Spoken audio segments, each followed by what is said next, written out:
Île Malouine, 2 avril 1982. Alors que les Argentins viennent de prendre le contrôle de l'archipel, une force d'occupation de 500 hommes vient de débarquer. De son côté, la Royal Navy et l'aviation anglaise se préparent. À cette date, personne ne sait encore que le conflit va prendre une toute autre dimension.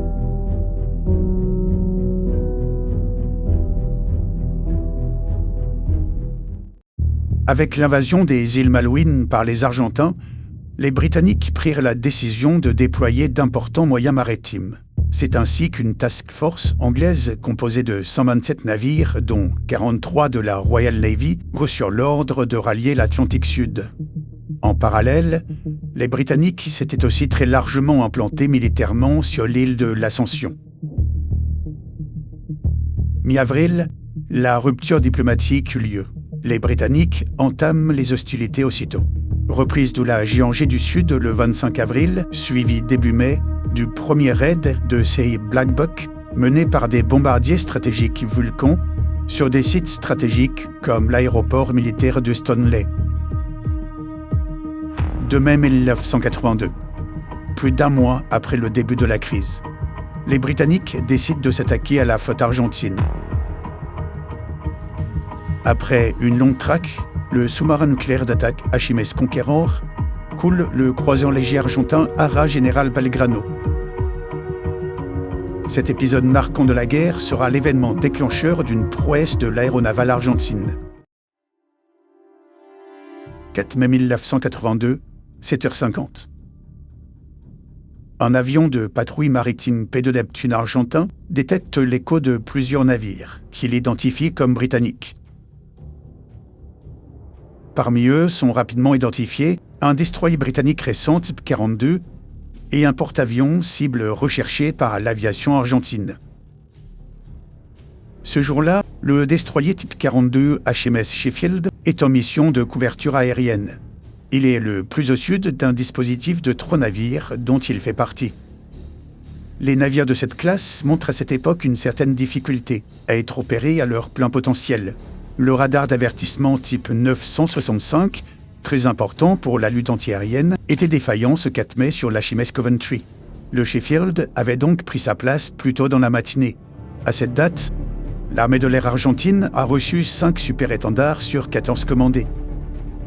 Ce superbe avion français est très convoité par le pays d'Amérique du Sud qui tente de moderniser son aéronavale.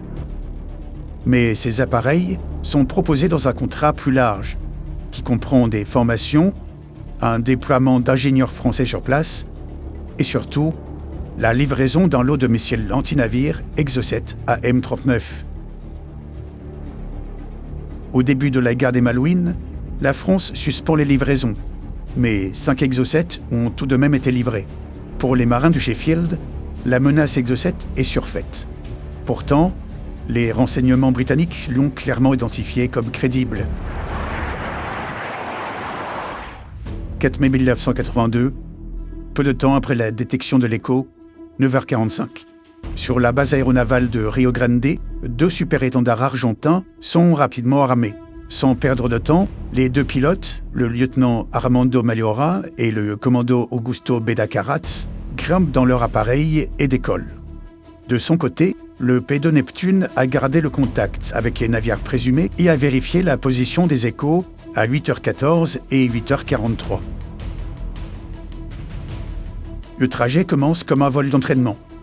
Les 2 avions survolent la côte argentine et une partie de l'océan avant d'être ravitaillés 15 minutes après leur décollage par un avion KC-130 de l'armée de l'air argentine.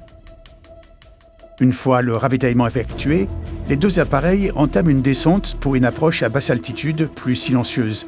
L'objectif est de passer sous les radars jusqu'au lancement des 2 missiles anti-navires.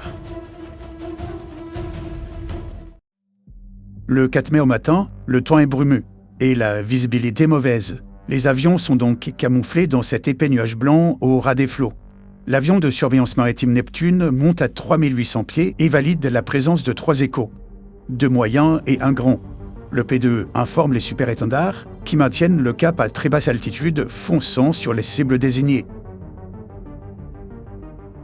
À 40 nautiques de la position prétendue de la flotte anglaise, Les deux super-étendards remontent rapidement à plus de 500 pieds. Les pilotes argentins sont rompus à ces manœuvres. Ils se sont durement entraînés à connaître en détail leur matériel, mais aussi à utiliser la technique Picking the Lobes, qui consiste à acquérir son objectif sans se faire repérer grâce à un vol à très basse altitude, radar éteint. Les deux hommes allument leur radar à la recherche de leur cible.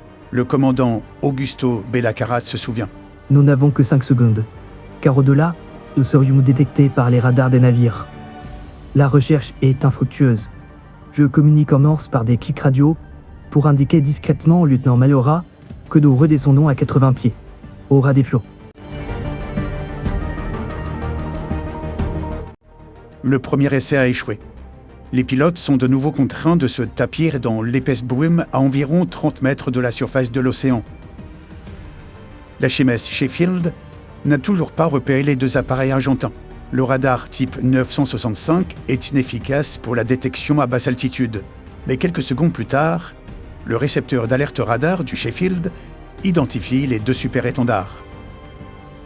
Parallèlement, le radar longue portée de l'HMS Glasgow repère lui aussi les appareils. Le code d'avertissement est donné et les navires du secteur se préparent à l'action. Le Sheffield, lui, n'a pas reçu ce code. Son récepteur a bloqué la transmission. À 25 nautiques de l'écho indiqué par le P de Neptune, le commandant Bellaccarat décide de remonter.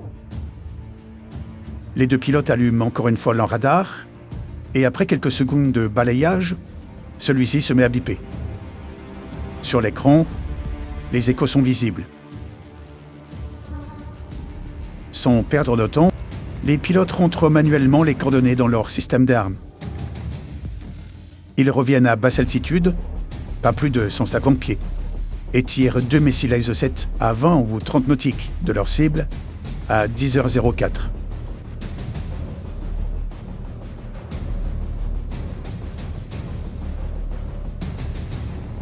La doctrine argentine ne demande pas l'authentification visuelle des cibles.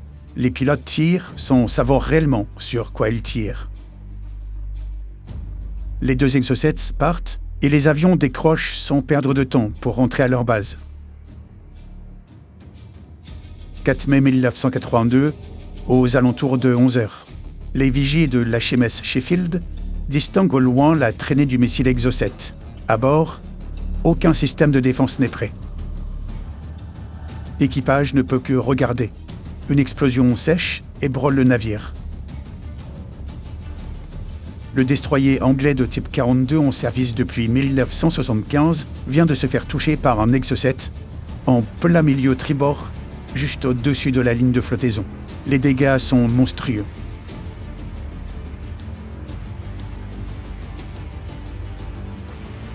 Le missile a laissé un trou dans la coque de 1,2 m sur 3 mètres. Le second missile, lui, finit sa course dans l'eau à moins d'un nautique du navire anglais. Un flou total règne alors entre les différents navires présents sur le théâtre des Malouines. Le Sheffield et l'HMS Coventry étaient en contact par radio, mais les communications ont cessé avec l'impact du missile.